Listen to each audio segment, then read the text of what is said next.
Good morning. We continue with Terry Tempest Williams, born in 1955. Ooh, there's ice all over the lake this morning, and it is 18 degrees here in Oklahoma. Thank you for being with me.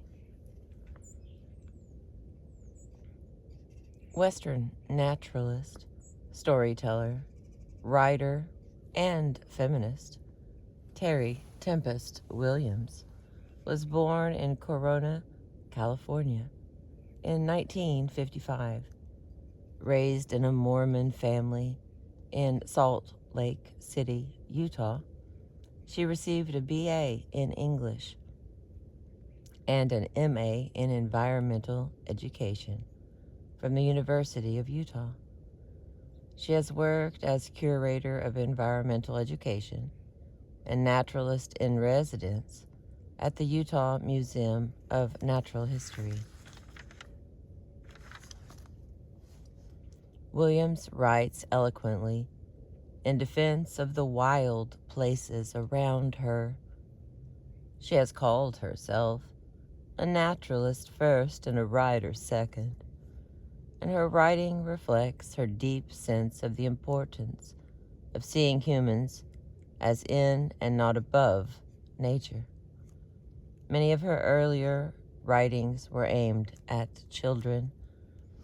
The Secret Language of Snow, 1984, written with Ted Major, was a study of Inuit and Kabuk ways of seeing their environment and, hang on.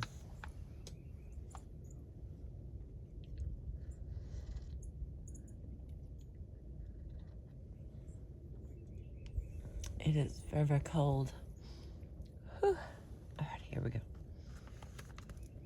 Her next writing, And Between Cattails, 1985, tells the story of her grandmother's fostering of William's childhood interests in birdwatching and marshland ecology. However, Williams is best known for her collection of interrelated essays, published as Pieces of White Shell, A Journey to Navajo Land, 1984. Coyotes Canyon, 1989. Earthly Messengers, 1989. Refuge, An Unnatural History of Family and Place, 1991. An Unspoken Hunger, Stories from the Field, 1994. And Desert Quartet, An Erotic Landscape, 1995. In addition to her concern for ecology, Williams's writings are deeply informed by her Mormon upbringing and her feminism. From Mormonism, she draws a sense of the sacredness of everyday life, of the mystical qualities associated with connecting to one's place on this earth and to the history which lies behind it. But Williams, who is not an Orthodox Mormon herself, has also been critical of the subservient role which Mormon women have been forced to play in their communities. Her sense of women's centrality and their intrinsic connectedness to the earth resonates in her writing.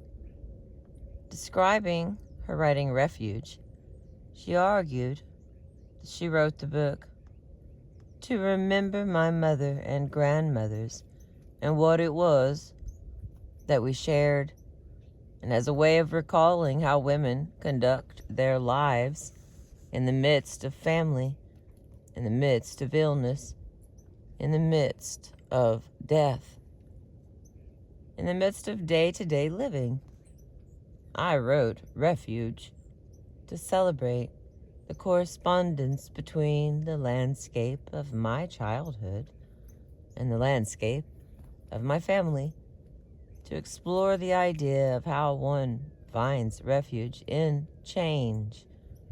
And it is refuge that gave me my voice as a woman.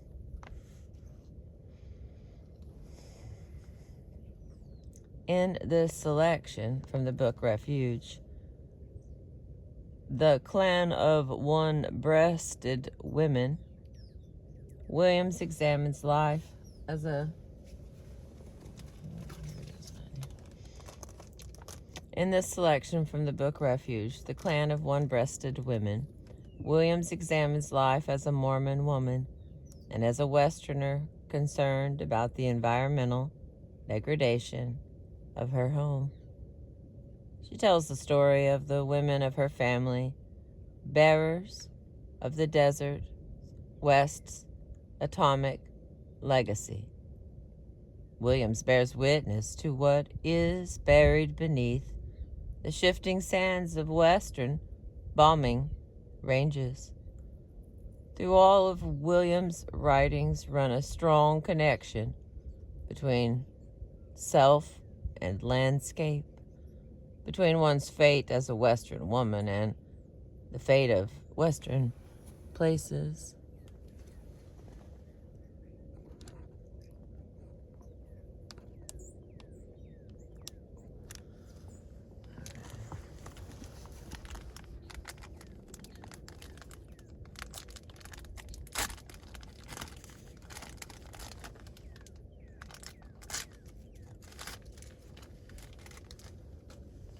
Sound of me opening hot hands. So I'm never really sure on these temperatures here in Oklahoma and just exactly how much cold I can take and still read out loud. Okay, I continue. We are on page 479 of the Western Women's Reader, and I am thankful that you are with me. The Clan of One-Breasted Women. I belong to a clan of one-breasted women.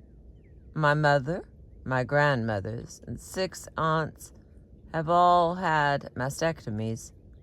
7 are dead, and 2 who survive have just completed rounds of chemotherapy and radiation.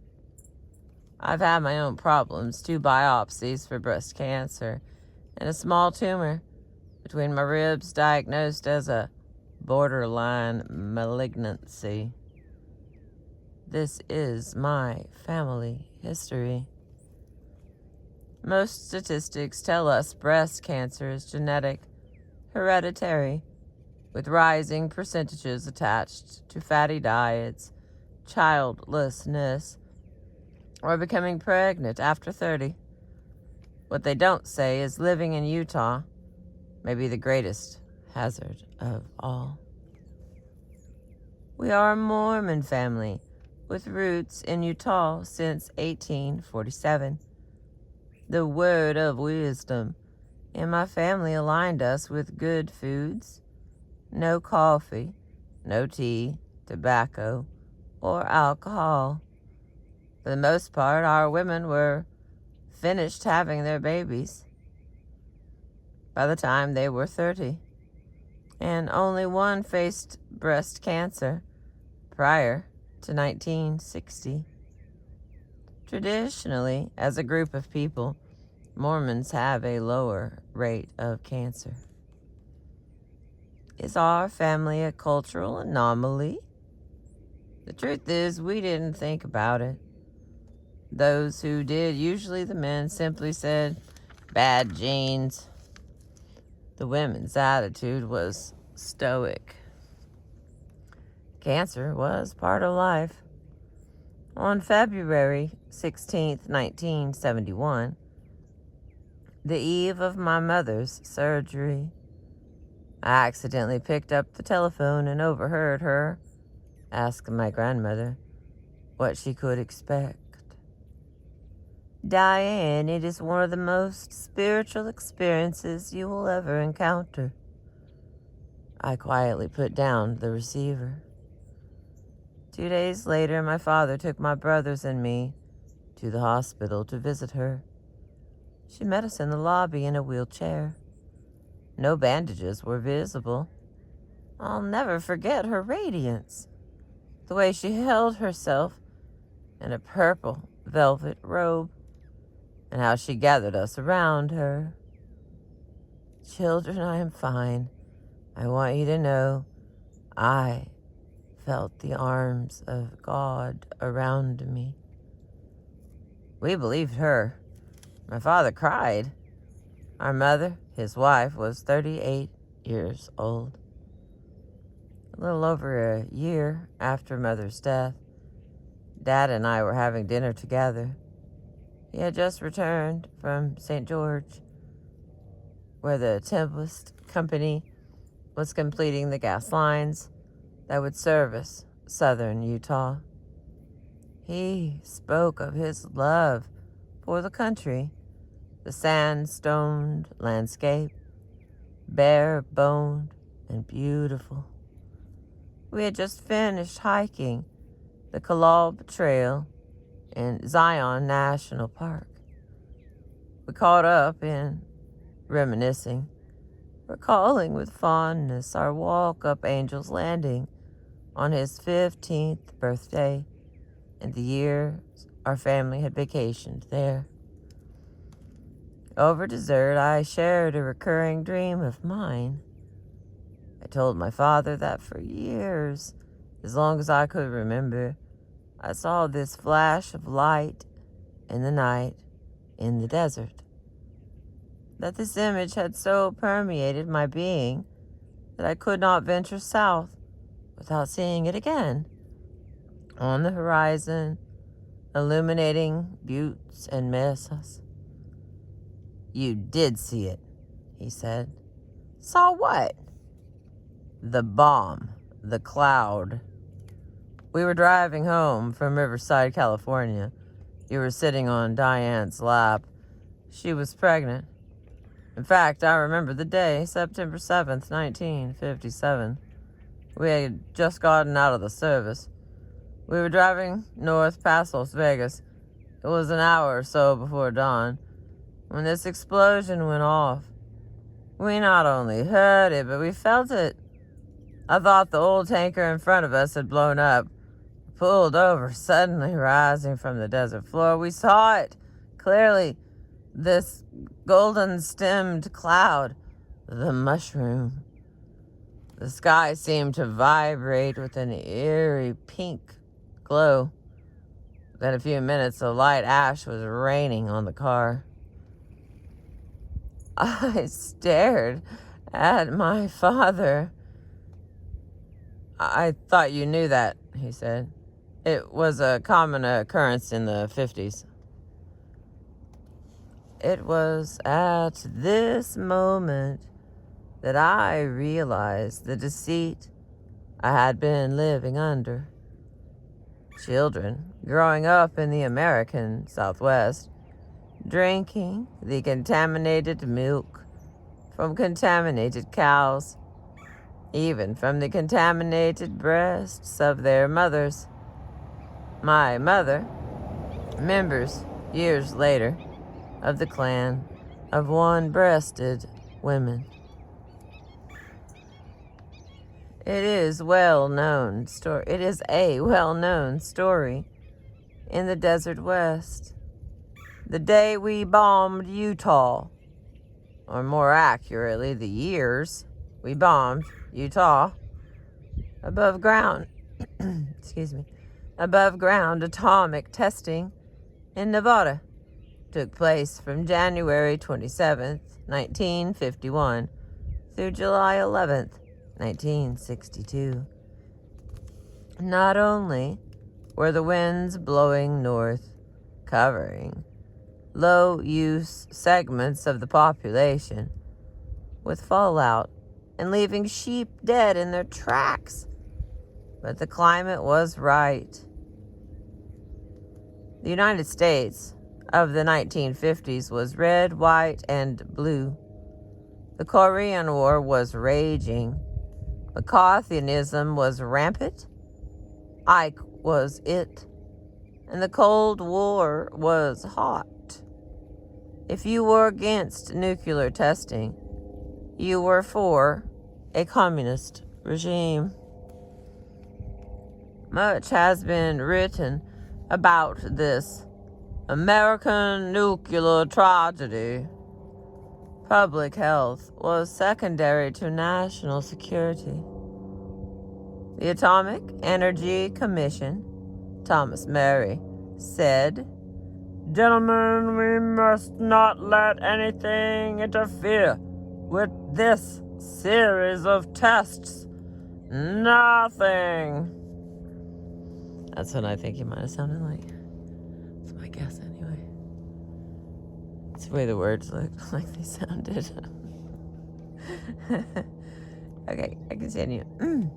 Again and again, the American public was told by its government, in spite of burns, blisters, and nausea, it has been found that the tests may be conducted with adequate assurance of safety under conditions prevailing at the bombing reservations.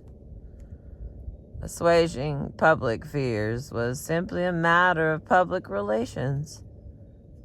Your best action, an Atomic Commission booklet read, is not to be worried about fallout.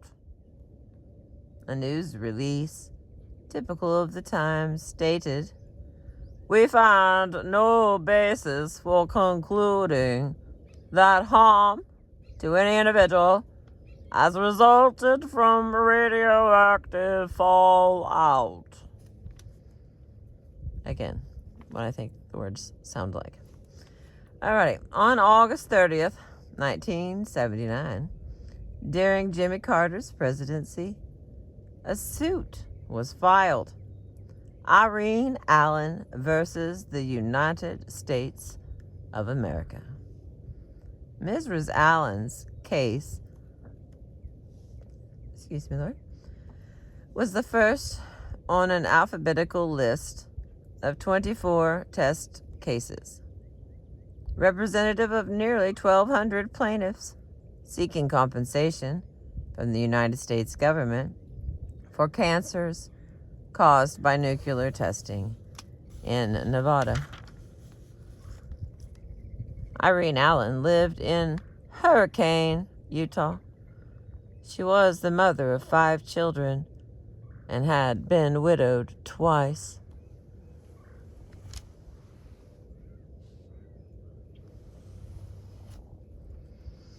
Her first husband, with their 2 oldest boys, had watched the tests from the roof of the local high school. He died of leukemia in 1956. Her second husband died of pancreatic cancer in 1978. In a town meeting conducted by Utah Senator Orrin Hatch shortly before the suit was filed, Mrs. Allen said, "I am not blaming the government. I want you to know that, Senator Hatch.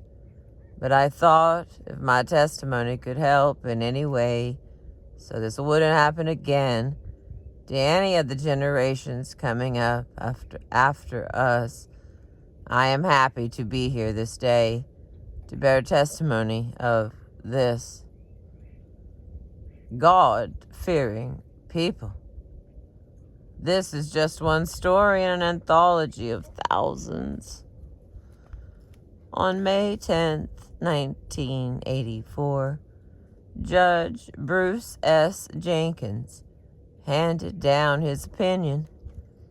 10 of the plaintiffs were awarded damages. It was the first time a federal court had determined that nuclear tests had been the cause of cancers. For the remaining 14 test cases, the proof of causation was not sufficient. In spite of the split decision, it was considered a landmark ruling. It was not to remain so for long. In April 1987, the 10th Circuit Court of Appeals overturned Judge Jenkins' ruling on the ground that the United States was protected from suit by the legal doctrine of sovereign immunity, a centuries-old idea from England in the days of absolute monarchs. In January 1988, the Supreme Court refused to review the appeals court decision. To our court system, it does not matter whether the United States government was irresponsible, whether it lied to its citizens, or even that citizens died from the fallout of nuclear testing. What matters is that our government is immune. The king can do no wrong. In Mormon culture, authority is respected, obedience is revered, and independent thinking is not. I was taught as a young girl not to make waves or rock the boat. Just let it go, Mother would say. You know how you feel, that's what counts. For many years.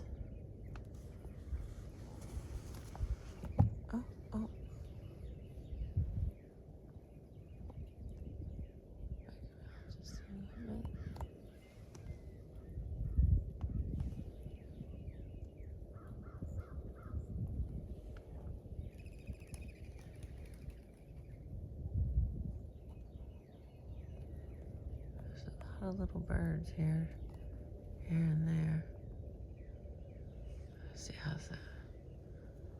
I admit I can't tell if it's clear or not.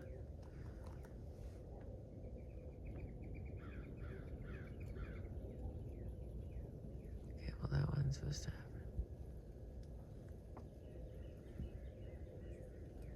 Okay, it looks clear. The king can do no wrong. In Mormon culture, authority is respected, obedience is revered, and independent thinking is not. I was taught as a young girl not to make waves or rock the boat. Just let it go, my mother would say. You know how you feel, and that's what counts. For many years, I have done just that.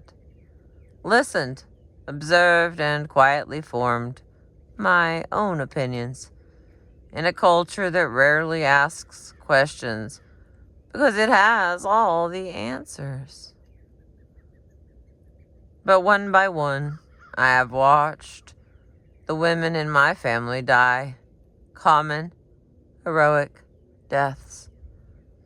We sat in waiting rooms hoping for good news, but always receiving the bad. I cared for them, bathed their scarred bodies, and kept their secrets. I watched beautiful women become bald as Cytoxin, cisplatin, and adrenomycin were injected into their veins. I held their foreheads as they vomited green, black bile, and I shocked them with morphine when the pain became inhumane. In the end, I witnessed their last peaceful breaths, becoming a midwife to the rebirth of their souls. The price of obedience has become too high. The fear and inability to question authority that ultimately killed royal communities in Utah during atmospheric testing of atomic weapons is the same fear I saw in my mother's body. Sheep. Dead sheep. The evidence is buried. I cannot prove that my mother, Diane Dixon Tempest, or my grandmothers, Letty Romney Dixon and Catherine Blaquette Tempest, along with my aunts, developed cancer from nuclear fallout in Utah, but I can't prove they didn't. My father's memory was correct. The September blast we drove through in 1957 was part of Operation Plum Bob, one of the most intensive series of bomb tests to be initiated. The flash of light in the night in the desert, which I had always thought was a dream, developed into a family nightmare. It took 14 years, from 1957 to 71, for cancer to manifest in my mother. The same time, Howard L. Andrews, an authority in radioactive fallout at the National Institute of Health, says radiation cancer requires to become evident. The more I learn about what it means to be a downwinder, the more questions I drown in.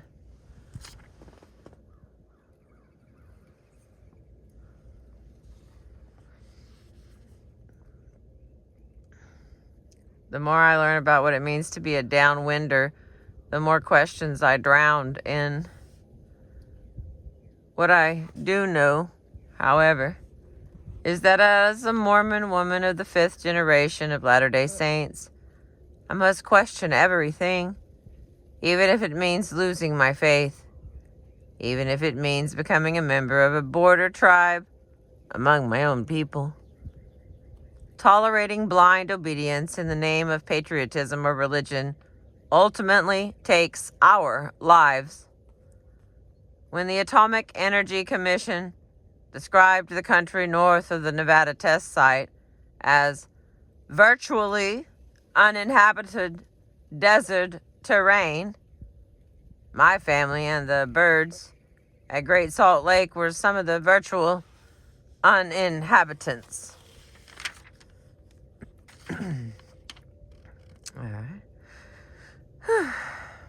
One night, I dreamed women from all over the world circled a blazing fire in the desert. They spoke of change, how they hold the moon in their bellies and wax and wane with its phases. They mocked the presumption of even-tempered beings and made promises that they would never fear the witch inside themselves. The women danced wildly as sparks broke away from the flames and entered the night sky as stars. And they sang a song given to them by Shoshone grandmothers. Here's the song.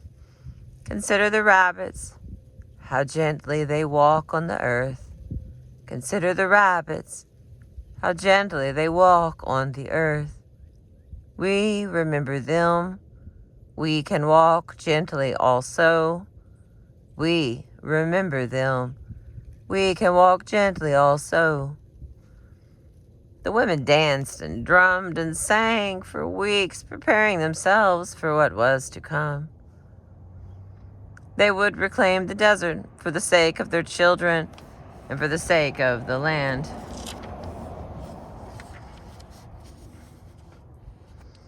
Few miles downwind from the fire circle, bombs were being tested. Rabbits felt the tremors. Their soft leather pads on paws and feet recognized the shaking sands, while the roots of mesquite and sage were smoldering. Rocks were hot from the inside out, and dust devils hummed unnaturally. And each time there was another nuclear test, ravens watched the desert heave. Stretch marks appeared.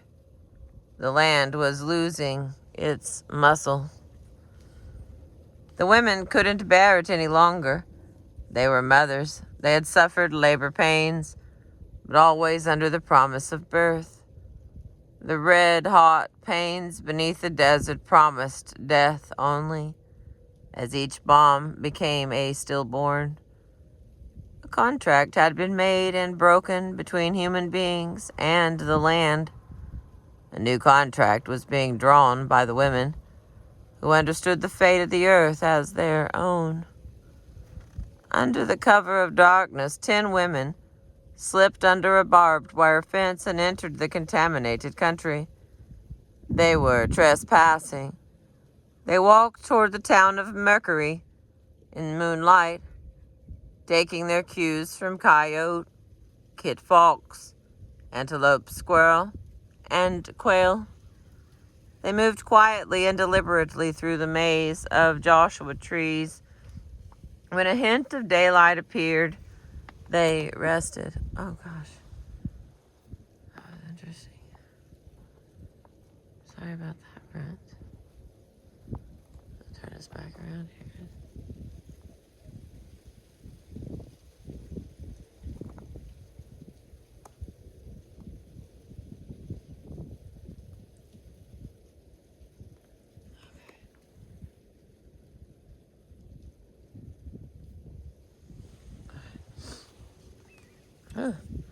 When a hint of daylight appeared, they rested, drinking tea and sharing their rations of food. The women closed their eyes. This time, they had come to protest with the heart, that to deny one's genealogy with the earth was to commit treason against one's soul. At dawn, the women draped themselves in mylar, wrapping long streamers of silver plastic around their arms to blow in the breeze. They wore clear masks that became the faces of humanity. And when they arrived at the edge of Mercury, they carried all the butterflies of a summer's day in their womb. They paused to allow their courage to settle.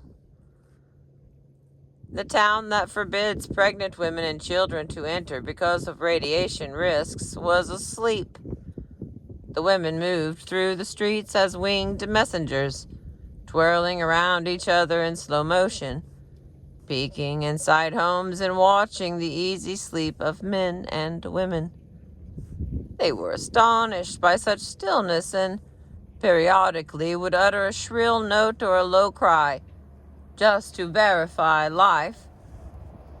The residents finally awoke to these strange apparitions. Some simply stared, others called authorities, and in time the women were apprehended by wary soldiers dressed in desert fatigues.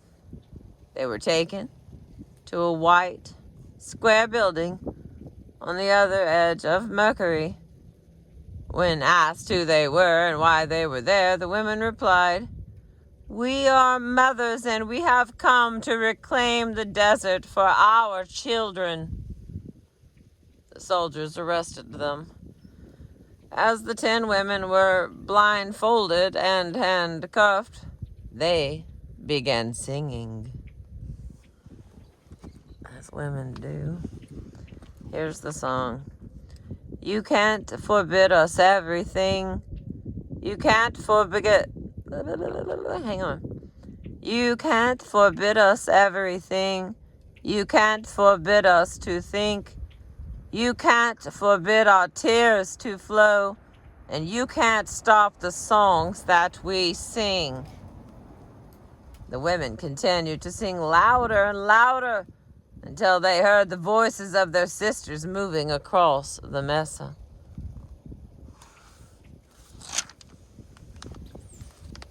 "Call for reinforcements," one soldier said. "We have," interrupted one woman. "We have, and you have no idea of our numbers." I crossed the line at the Nevada test site and was arrested with 9 other Utahns for trespassing on military lands.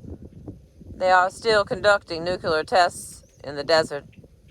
Ours was an act of civil disobedience. But as I walked toward the town of Mercury, it was more than a gesture of peace. It was a gesture on behalf of the clan of one-breasted women. As one officer cinched the handcuffs around my wrists, another frisked my body.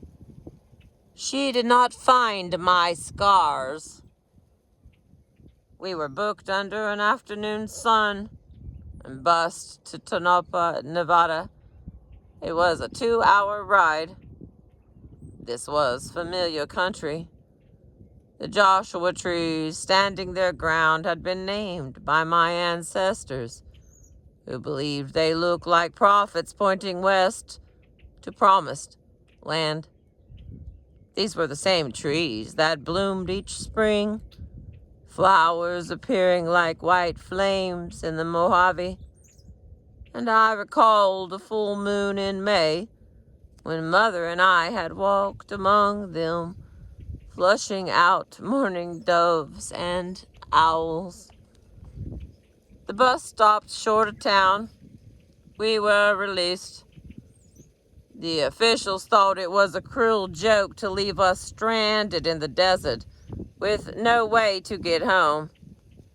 What they did not realize.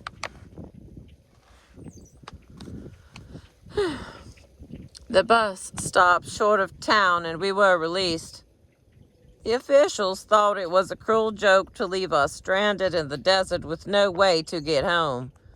What they didn't realize was that we were home. Soul-centered and strong. Women who recognized the sweet smell of sage as fuel for our spirits. Wow. What was that lady's name again? That was wonderful. Terry Tempest Williams. Terry. Terry Tempest Williams. Oh, we got a couple of pictures here. I don't know if we can see them because every time I try this, we got about a 50-50 chance of it working out for us.